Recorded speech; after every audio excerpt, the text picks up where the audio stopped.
আসসালামু আলাইকুম, কেমন আছেন? তো আজকে কথা বলবো আইসিটি ইন এভরিডে লাইফ পার্টের হেলথ যে বিষয়টা, এই বিষয়টা নিয়ে। আসলে হেলথ জিনিসটা এর সাথে কিভাবে আসলো বা এরকম প্রশ্ন আসতেই পারে, এটা স্বাভাবিক।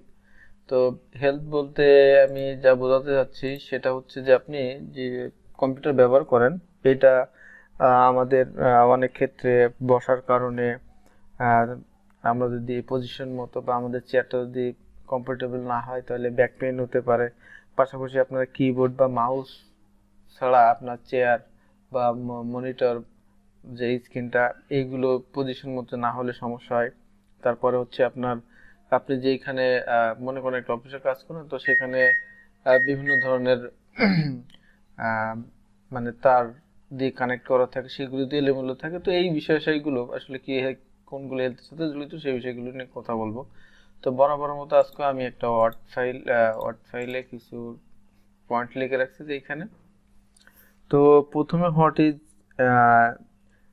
আর্গোনমিক্স, মানে কর্মদক্ষতা বিষয়টা আসলে কি। তো আমরা দেখি যে ফিজিক্যালি আমাদের যদি আমরা ফিটনেস থাকি, তাহলে ফিজিক্যালি ফিটনেস মানে আপনার এনার্জি লেভেল থাকবে ভালো। পাশাপাশি আপনি এনার্জি লেভেল ভালো থাকলে আপনি কাজ করতে পারবেন এবং মাইন্ড ফ্রেশও থাকবে। এবং আপনার ফিজিক্যালি কোনো সমস্যা না থাকলে আপনি ফুল কর্মদক্ষ থাকবেন, তখন ফুলভাবে কাজ করতে পারবেন, এটাই বোঝাচ্ছি। তো এটাই বোঝাচ্ছে। আর রিপিটেটিভ স্ট্রেন ইনজুরি বিষয়টা কি, আর এসআই। তো এই বিষয়টা হচ্ছে যে আপনি দেখা গেলে যে আপনি একই ধরনের কাজ অফিসিয়াল, আপনি মনে করেন একটা অফিসের যে কম্পিউটার অপারেটর, তো অফিসের একই ধরনের কাজ আপনি প্রতি অটো করতে আছেন যে আপনি একের পর এক টাইপ করতে আছেন, বা একের পর এক প্রিন্ট দিতে আছেন, বা একের পর এক মেল করতে করতে আছেন, আপনি কোনো বিরতি নিচ্ছেন না। তো রিপিট ভাবে একই ধরনের কাজ একের পর এক করতে করতে আপনার একটা ক্লান্তি আসবে, আপনার চোখের ধাঁধা লেগে যেতে পারে, আপনার হাতের আঙ্গুল ব্যথা হতে পারে, আপনার যে হাত আপনার টেবিলের উপরে থাকে যে অংশ, সে আপনার হাতে পোষার এখানে ব্যথা হতে পারে। পাশাপাশি আপনার বসতে ব্যাক পেইন আসতে পারে। ঠিক আছে, এই বিষয়গুলো ও আপনার এটা বোঝাচ্ছে যে রিপিট যদি একই ধরনের কাজ আপনি করতে থাকেন, কোনো বিরতি না নেন এর ভিতরে, তাহলে আপনার ইনজুরি আসতে পারে। তো এই বিষয়টা খেয়াল রাখবেন। তারপর lighting issue when using a computer. তো লাইটিং ইস্যুটা একটা গুরুত্বপূর্ণ বিষয়।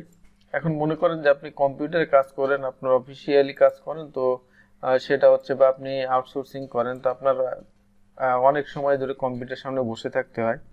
সেই ক্ষেত্রে আপনার মনিটরের যে মনিটর, সেই মনিটর যদি লাইট অনেক হাই হয়, তো সেক্ষেত্রে হবে কি আপনার চোখে একটা বাজে ইফেক্ট আসবে, চোখের সমস্যা হবে, চোখ সমস্যা দেখা দেবে, মাইগ্রেনের সমস্যা হবে কিছুদিন পরে, চোখের লেন্সের প্রবলেম হবে।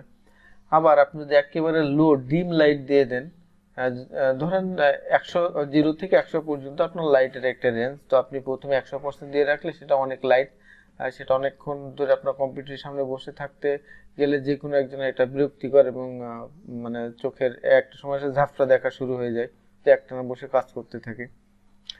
আবার যদি আমি 0 বা 1, মানে 0 থেকে 5 বা 10 এরকম লাইট ব্যবহার করি, সেক্ষেত্রে অনেক টিম আমার লেখাগুলো বুঝতে গেলে সমস্যা হবে। ঠিক আছে, আমি লেখাগুলো চিনতে পারবো না লাইটের কারণে। আমার কষ্ট করে করে মনিটরের সামনে গিয়ে গিয়ে দেখতে হবে। যখন আমরা চোখে কম দেখলে যে কাগজ টাগজ বা কোনো কিছু পড়তে গেলে সামনের দিকে এনে দেখি, অথবা দূরে নিয়ে যাই, যাদের সামনে দেখতে সমস্যা, কাছে দেখতে সমস্যা, তারা একটু দূর করে দেখি, মানে দূরে নিয়ে দেখি। তো বিষয়টা এরকমই।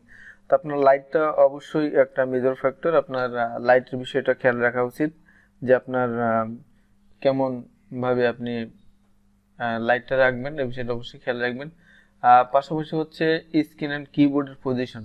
এখন আপনি মনে করেন আপনি বাসাতে বা অফিসিয়ালি যে ডেস্কে আপনি বসেন, সেই ডেস্কটার চেয়ারটা হলো মানে চেয়ারটা নিচু, এবং যে কম্পিউটার ডেস্ক টেবিল সেটা হচ্ছে প্রায় আপনার বুক, মানে আপনার কাঁধ বরাবর। এখন আপনি বলছেন আপনার কাঁধ বরাবর, তাহলে আপনার কম্পিউটার টাইপ করতে গেলে কি করতে হবে, আপনার হাত উঁচা করে তারপর টাইপ করতে হবে। তো এইভাবে মানে আপনি যদি মানে কাঁধের উপরে হাত যদি উঁচা করেন, ওইভাবে টাইপ করতে করতে থাকেন সারাদিন, আসলে সম্ভব না। 2 মিনিট, 5 মিনিট, 10 মিনিট, 15 মিনিট, আধা ঘন্টা করার পরে আপনি হাত ব্যথা হবে বা এরকম বিরক্তি বোধ হবে, কিন্তু আপনার এমন একটা পজিশনে রাখতে হবে কম্পিউটারের, আপনার চেয়ার পাশাপাশি আপনার যে টেবিলটা, এবং সেই টেবিলের সাথে এমন পজিশনে থাকবে আপনার কিবোর্ডটা যাতে বা মাউসটা যাতে আপনি ইজিলি স্মুথলি সেটা ধরতে পারেন, যেন আপনার হাত উঁচা না করে কাজ করতে, আপনার হাত যেন ইজিলি একটা কমফোর্টেবল পজিশনে আসে। তো সেইভাবে যদি আপনার মিনিমাম কাঁধের নিচে যদি থাকে, তাহলে আপনার চেয়ারের যে উঁচুটা আপনি যেভাবে বসছেন, তারপরে আপনার টেবিলটা যেন আপনার কাঁধ যেটা 2 সাইডের কাঁধ, তো কাঁধের নিচে থাকে, আপনি ইজিলি হাতটা যেন কম্পিউটার টেবিলের উপরে রাখতে পারেন, আপনার জন্য তাতে বিরক্তিকর না হয়। আবার যেন অনেক নিচে না হয় যে আপনার নিচের দিকে তাকায় লিখতে হচ্ছে, অনেক উঁচু না হয় যে আপনার হাত উঁচা করে লিখতে হচ্ছে। তো এটা হচ্ছে বিষয়, এই বিষয়গুলো খেয়াল রাখবেন। আপনি আগে নিজে বসে দেখবেন, তারপরে পজিশনটা ঠিক করে নেবেন কিবোর্ড মাউসের। তারপরে সিটিং ইস্যু দেখা যায় কি, আমরা অনেকগুলো কম্পিউটারে কাজ করি সারাদিন অফিসিয়ালি, আপনার যদি কম্পিউটার রিলেটেড কাজ হয় বা তাহলে আপনার কি করতে হবে বিষয়টা, যে আপনার যদি কাঠের চেয়ার হয় অথবা প্লাস্টিকের চেয়ার হয়, তো এইগুলো আপনি চাইলেই হেলান দিয়ে একটু কাজ হয়ে নিতে পারবেন। অনেক সময় বসে কাজ করতে করতে আপনার ব্যাক পেইন আসতে পারে, তো সেক্ষেত্রে আপনি কাজ করতে কিছু সময় পরে চেয়ারের উপরে একটু হেলান দিয়ে পড়লেন, কাজ হয়ে পড়লে আপনার একটু রিল্যাক্স করলেন।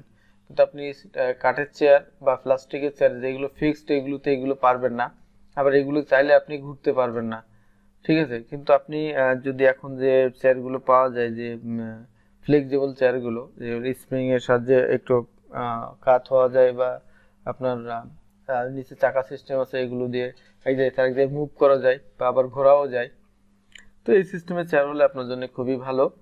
তো বিষয়টাও খেয়াল রাখবেন চেয়ারের দিকে, যে ঠিক আছে। আর well being when using a computer, মানে আপনি যে কম্পিউটার ব্যবহার করবেন সেই পরিবেশটা বা আপনার যে পজিশনটা কেমন হওয়া দরকার, আপনার টোটালি এনভায়রনমেন্টটা হতে হবে যে আপনার সুন্দর, আপনার চেয়ার আছে মানে বা টেবিল, কম্পিউটার টেবিল, এগুলো একটা সিস্টেম ওয়াইজ থাকবে, আপনার মনিটরটাও লাইটও একটা সিস্টেম ওয়াইজ থাকবে। পাশাপাশি আপনি এই যে কাজ করছেন, যে কম্পিউটার সময় এক নাগাড়ে কাজ না করে মিনিমাম 10 মিনিট বা মিনিমাম 10 মিনিট পরে আপনি একটা চোখের রিল্যাক্সেশন দেবেন, সেটা যে ব্রেক দিবেন।